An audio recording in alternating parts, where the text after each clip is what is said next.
Olá, tudo bem?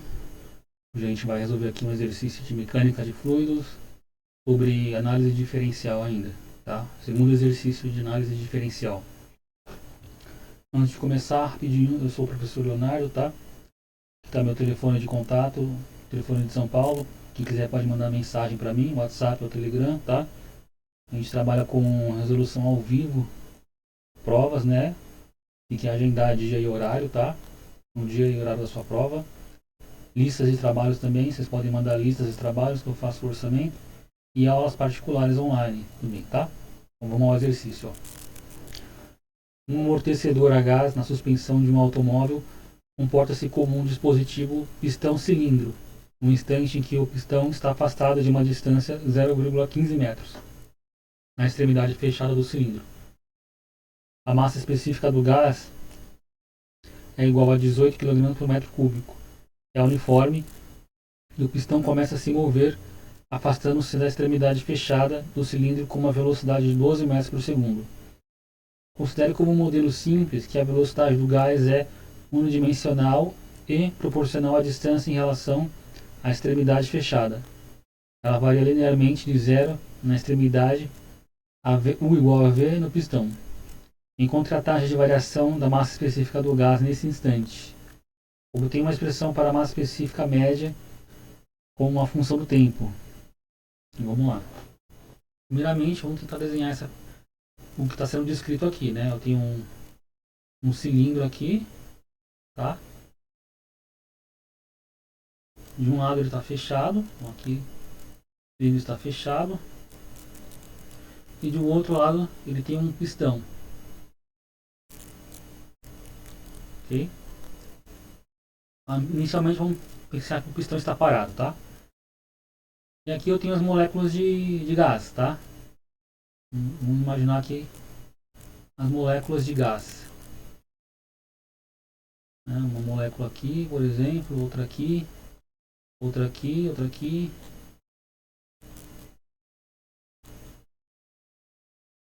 Essa seria uma representação aproximada, tá?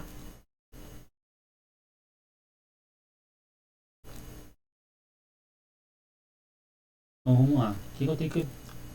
E aí o exercício diz o quê? Que em determinado instante esse pistão vai começar a se mover. Então ele vai começar a se mover aqui, nessa direção, com uma velocidade constante V. O pistão começa a se mover. Legal? Imaginando que as moléculas elas se movem livremente, né? Aqui não pode formar um vácuo em nenhuma região, tá? Por exemplo, ó, quando o pistão vai para a direita, não pode sobrar um espaço vazio aqui com um vácuo. Logo, isso significa que essas moléculas que estão aqui próximas, elas também vão se deslocar junto, tá?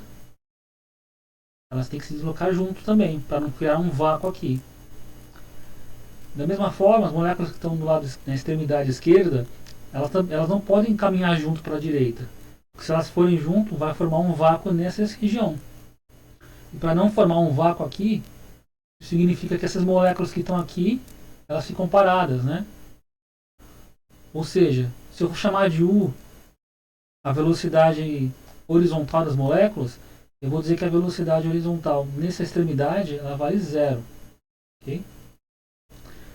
E para as moléculas que estão nessa extremidade, a velocidade horizontal, né, vale V. E aí, o que acontece com as moléculas intermediárias? Elas vão se deslocar também, tá? Só que cada uma com uma velocidade que varia linearmente. Ou seja, essa aqui, ela vai se deslocar com uma velocidade um pouco menor. Já essa aqui, um pouco menor ainda. E essas velocidades elas vão ficando cada vez menores. Ok? Até que aqui é praticamente zero. Então a velocidade das moléculas, a gente vai dizer o seguinte, ó, que ela varia linearmente, tá? Com um comprimento aqui, ó, daqui até aqui. Com a coordenada x. Então, digamos que a coordenada x seja essa coordenada aqui, ó. Certo? E ela começa com um valor inicial, ó, que eu vou chamar de L0. E como esse comprimento aqui ele pode aumentar, esse valor de L também vai aumentar, né? A gente vai dizer que a velocidade das moléculas, ok? Ela varia linearmente, ó. Uma função linear da forma ax mais b, ok? E aí, como eu tenho as condições conhecidas aqui nessas extremidades, eu posso usar essas condições para estimar essa função linear de velocidade aqui dessas moléculas, né? Claro que na verdade as moléculas não vão todas na linha reta, né? Na verdade elas acabam tendo um movimento aleatório, mas na média todas vão para a direita, algumas mais, outras menos. Essa aqui vai mais para a direita, essas aqui vão menos para a direita, mas na média todas vão. Mas a gente vai desprezar esse movimento aleatório, tá? Vamos analisar só como se elas fossem em linha reta. É um modelo simplificado. O próprio exercício diz isso, que é um modelo simplificado, né? Então vamos lá aqui, ó. Eu sei que aqui, quando x igual a zero, u igual a zero. Ó. Então, u igual a zero, quando x igual a zero.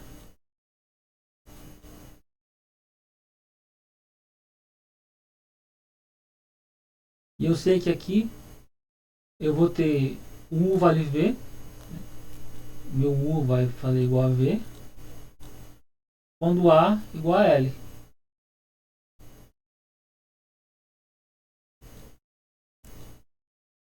E aí vamos resolver esse sistema aqui, ó.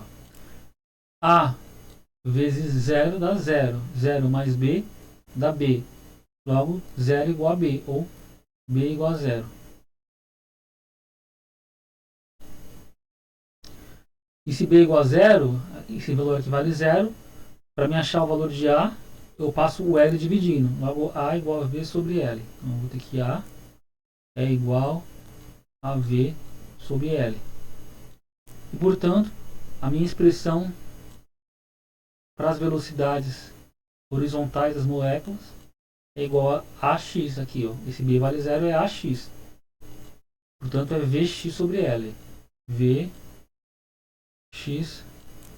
sobre L. Ok?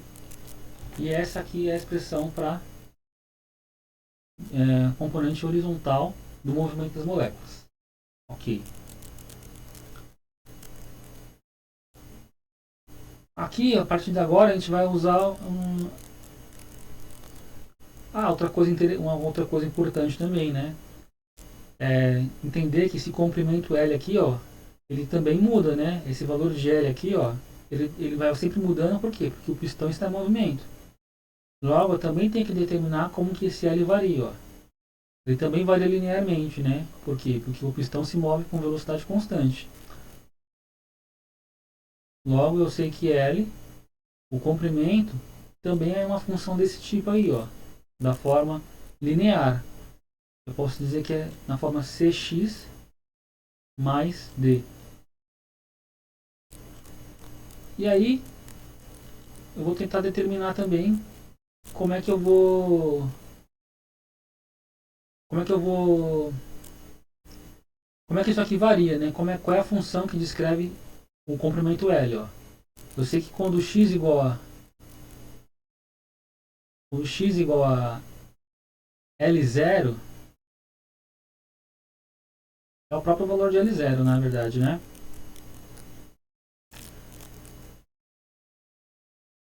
A questão aqui é diferente, na verdade, né? Ó, o x aqui é interessante a gente determinar como que ele varia com o tempo, né? Essa é a questão. Uma função linear, só que uma função linear não de x, uma função linear de t, do tempo. Quando t vale zero, o L vale L0, ok? E aí como é que eu vou fazer? Ó? Eu sei que L0 é igual a C vezes zero mais D. E C vezes zero dá zero, mais D dá D. Logo D é igual a L0. Ok? E a constante C, como é que eu determino? A constante C é a própria valor de velocidade, né? Porque se eu fizer a derivada disso aqui, ó, se eu fizer dl dt, a taxa de variação desse comprimento aqui, com o tempo, isso tem que dar a própria velocidade. Só que a derivada dessa expressão, ó, vai dar c vezes 1, a derivada de d é 0. Logo, c vezes 1 é c. Então, a derivada dl dt é igual a c, que é a própria velocidade. Portanto, eu sei o quê? Que a minha função L, que é escrita como C vezes T mais D, eu vou escrever na verdade como sendo V vezes T mais L0. Pronto, agora sim. Essas são as expressões que eu vou usar para determinar como que varia o comprimento, né, daquela região e a velocidade das moléculas, tá? O próximo passo agora é usar uma equação que a gente vai chamar de equação de conservação de massa, ok? Como é que é isso? A equação de conservação de massa é o seguinte: eu tenho que o operador nabla, certo? É o divergente dessa expressão aqui, ó, o divergente da massa específica vezes velocidade, certo? Ou seja, a variação da... Se eu imagino... Aqui é um pontinho de multiplicação, certo? Aqui é a multiplicação. Vou melhorar isso aqui.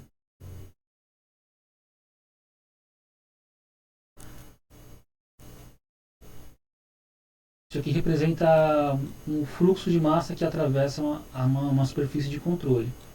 E aqui é a variação. Né? E quando ocorre essa variação de fluxo de massa, ocorre mudança de densidade dentro dessa região.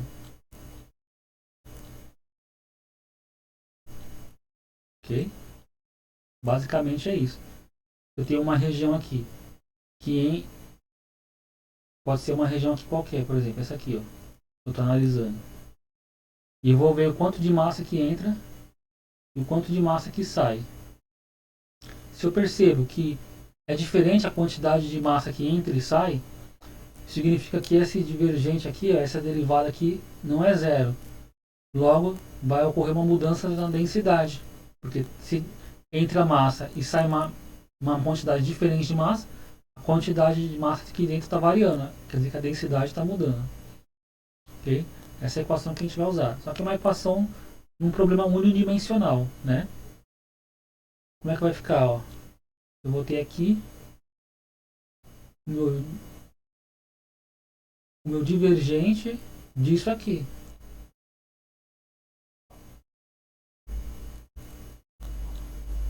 Como é que fica o meu divergente em um problema unidimensional? É a derivada com o operador, né? Em relação a x, que estamos trabalhando na dimensão x, vezes o versor da direção x. E aqui eu vou ter a componente da vetor velocidade, que só existe o componente u, né? Do vetor velocidade para esse problema. Vezes a direção i, mais a derivada parcial da massa específica em relação ao tempo, que é igual a zero. Legal, aqui eu tenho que fazer o produto escalar de i com i, que dá 1, né? E a fazer o operador desse produto aqui, ó. Esse produto aqui, ele vai aparecer dentro desse parênteses. Logo eu tenho a derivada em relação a x de massa específica vezes u. E aqui seria vezes i. Só que i vezes i dá 1, então não preciso escrever, porque vai multiplicar por 1 isso aqui. Mais a derivada parcial da densidade em relação ao tempo é igual a zero. Aqui eu tenho um produto, né? Então eu vou usar a regra do produto para derivar. Ó. Eu vou fazer o primeiro, vezes a derivada do segundo, derivada de u. A derivada aqui eu posso colocar como derivada ordinária já, né? Uma derivada parcial, que a gente só está trabalhando com a coordenada x, né, para o espaço. Então vou escrever derivada ordinária, du dx mais o segundo termo vezes a derivada do primeiro. Então, vezes derivada da massa específica em relação a x. Então apliquei a regra do produto. E mais o termo que sobrou aqui. Derivada. Aqui também vou colocar como uma derivada ordinária por enquanto, tá? A derivada da massa específica em relação ao tempo.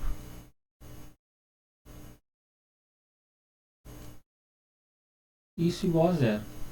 Ok? Aqui é importante destacar agora o seguinte, ó. Como é que eu trabalho com esse termo aqui? A derivada da densidade em relação a x. Vamos pegar dois casos, ó.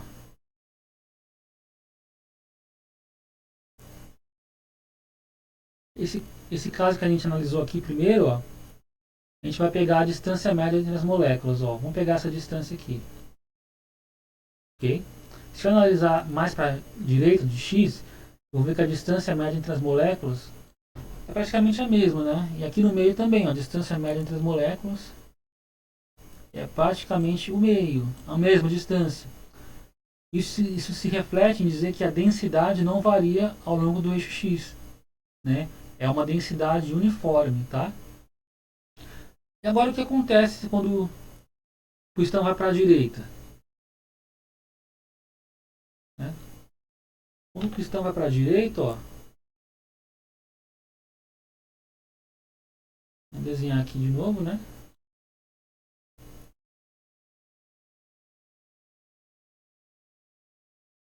Então foi mais para a direita. E se eu for imaginar as moléculas de novo, uma quantidade de massa é igual, né? Opa, vou fazer em vermelho aqui. Agora eu vou ter uma molécula aqui, uma outra um pouco mais distante. Por quê? Por que isso acontece? Porque o espaço aumentou, né? A gente sabe que o pistão foi para a direita. Portanto, o espaço ele aumentou.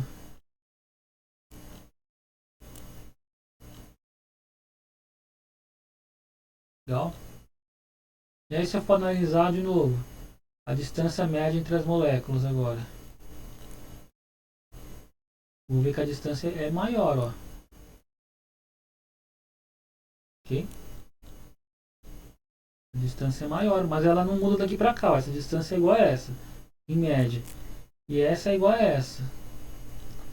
E essa distância é igual a essa, em média. O que eu posso tirar de conclusão?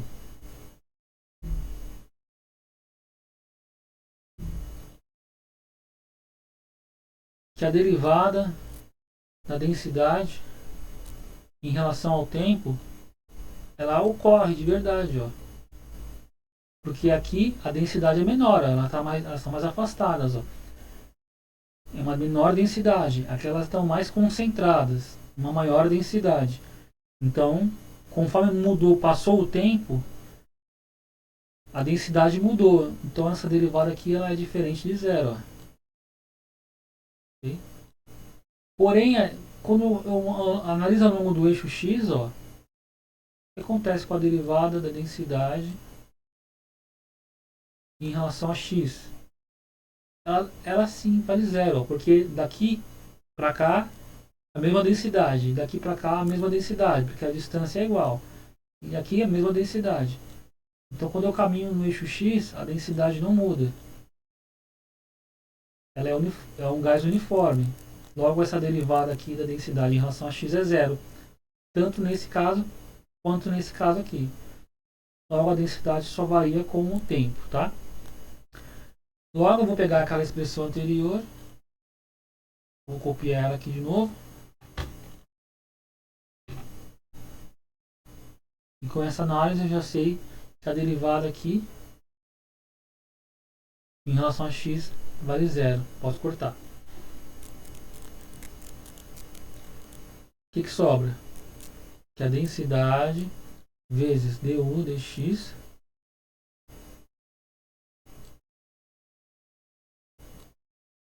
esse termo vou passar para o outro lado, é igual a menos derivada parcial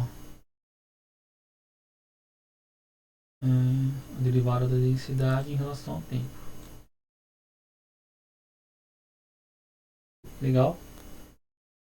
Agora eu vou pegar a expressão para u, certo?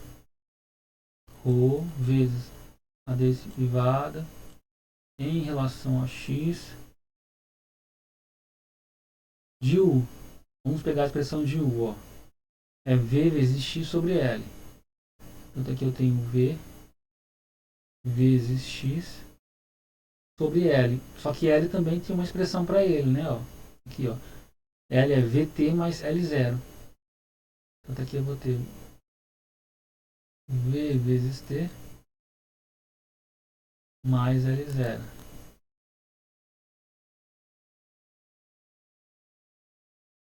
É igual a menos a derivada parcial da densidade em relação ao tempo.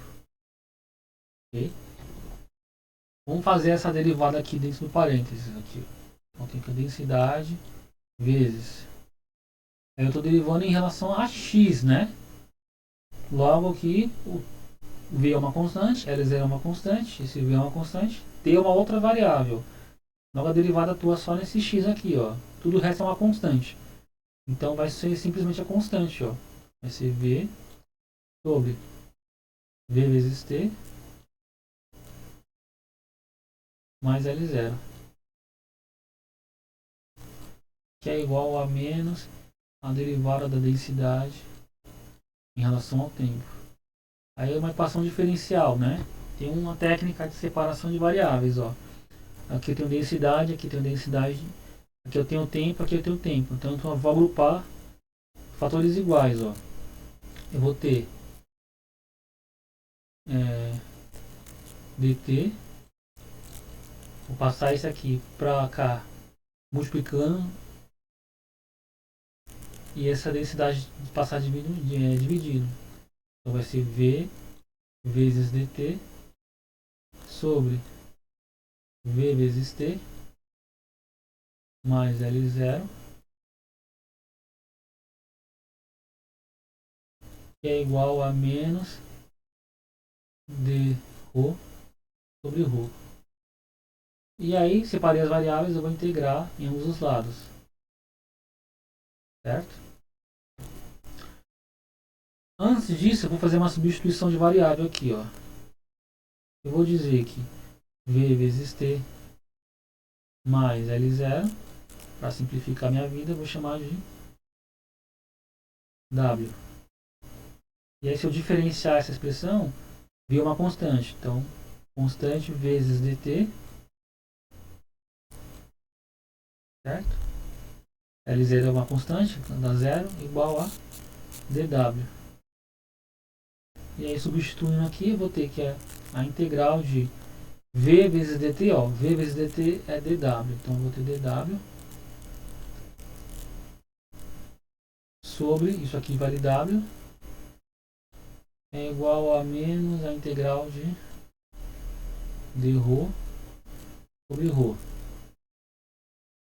E essas integrais são logarítmicas, né?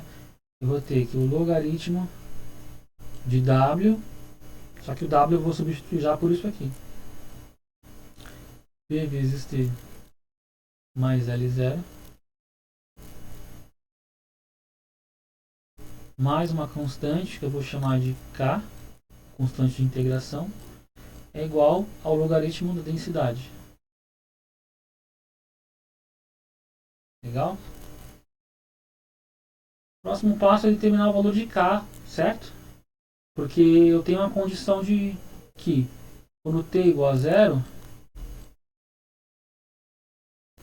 eu vou ter a minha densidade inicial. Logo, eu vou ter que o logaritmo de V vezes 0 mais L0 mais K igual a o logaritmo da densidade inicial. Aqui eu vou passar esse V vezes 0, né? Ele se anula, dá 0, dá L0. Eu posso passar o logaritmo de L0 para o outro lado. Eu vou ter uma subtração de logaritmos, né? Que posso usar uma propriedade de logaritmos, né? Ó, vou ter que K igual a o logaritmo natural da densidade inicial menos o logaritmo natural do comprimento inicial, que dá o logaritmo natural de densidade inicial sobre comprimento inicial. Essa é a propriedade que eu vou usar. Logo, eu posso substituir isso aqui, eu vou ter o logaritmo natural de V vezes T mais L0 mais K, né? Mais isso aqui, portanto.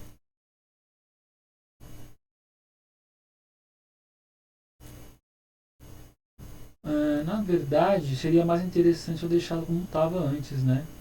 Se a gente reparar bem, ó, trabalhar com essa expressão aqui acaba sendo mais interessante, ó, pro K, ao invés dessa aqui. Porque eu coloco aqui, ó, mais o logaritmo natural de ρ0 menos o logaritmo natural de L0, isso deu K, igual ao logaritmo na densidade. E aí eu vou juntar os termos semelhantes no mesmo lado. Eu vou ter o logaritmo natural de... Aí eu tenho essa expressão aqui, ó, menos logaritmo de L0. Aí usando a propriedade de logaritmos, vai ficar uma razão. Eu vou ter o logaritmo de V vezes T mais L0 sobre L0, que é igual ao logaritmo natural da densidade sobre a densidade inicial. E aí eu posso cancelar o logaritmo agora, aparece nos dois lados, e ficar com a minha resposta, ó. O logaritmo é igual a... Eu já passo esse termo para o outro lado, né? O logaritmo inicial que multiplica essa expressão aqui.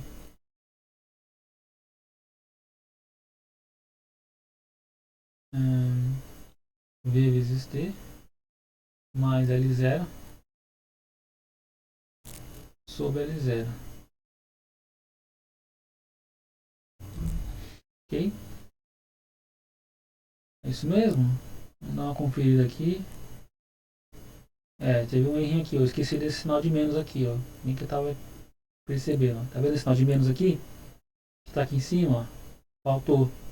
Eu vou copiar ele aqui de novo. Aqui. Faltou aqui. Faltou aqui. Faltou aqui. Legal. Então, vamos refazer o último passo aqui, ó. O que eu uso esse sinal de menos aqui, ó? Ele vai ele tem uma propriedade dos logaritmos que ele vai virar um expoente menos 1 aqui, que me permite inverter essa expressão. Portanto, eu vou ter V vezes T mais L0 sobre L0 é igual a, já aplicando a propriedade, invertendo ali, eu vou ter a densidade inicial sobre a densidade. E aí, isolando a densidade aqui, eu vou ter que a densidade é igual a densidade inicial vezes L0, vezes, né?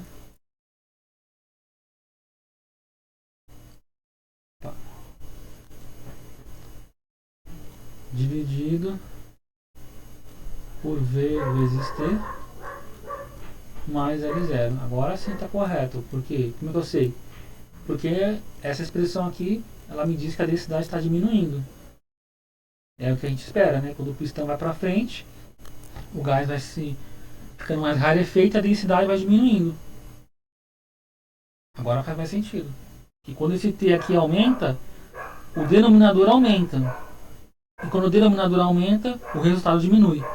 Logo, aumentar o tempo faz a densidade diminuir. E aí a gente conclui esse exercício aqui, tá?